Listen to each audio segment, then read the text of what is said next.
এই WhatsApp guys, তো আজকে আমি অফিস লেট করে যাব। তো তার জন্য আজকে একটু ভাবলাম যে মার্কেটটা একটু অ্যানালাইসিস করে দেখি কিছু করা যায় যদি। তো সাথে থাকবেন, দেখতে থাকবেন, দেখা যাক কি হয়।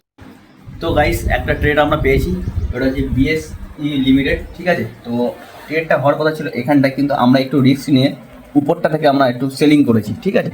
তো দেখা যাক কত কি এখন আমাদের এখানে চলছে, আমাদের পোর্টফোলিও রানিং হয়ে গেছে। তো দেখা যাক কি হয়। তো গাইস, আমরা এই জায়গা থেকে নিয়েছিলাম এন্ট্রি, আমাদের এন্ট্রি নেওয়ার কথা ছিল এখান থেকে, কিন্তু এখান থেকে রিজেকশন করে উপরে চলে গেছে মার্কেট। তো সেই ক্ষেত্রে আমাদের এখন লস চলছে। তো দেখা যাক এখন কি হয়, আশা করি ও নিচেই আসবে। তো এরপরে আমি অফিস চলে এসেছিলাম, ওই জন্য আর পিসিতে দেখানো সম্ভব হলো না। তো যথারীতি মার্কেট আমাদের কথা মতোই চলছে, আর কিছুটা নিচে আসলে আমাদের টার্গেট ডান হয়ে যাবে। এই রকম ভিডিও দেখতে হলে আমাকে কমেন্টে জানাবেন, তাহলে আমি এই রকম ভিডিও বানাবো। আজকের প্রফিটটা হচ্ছে 254 টাকা।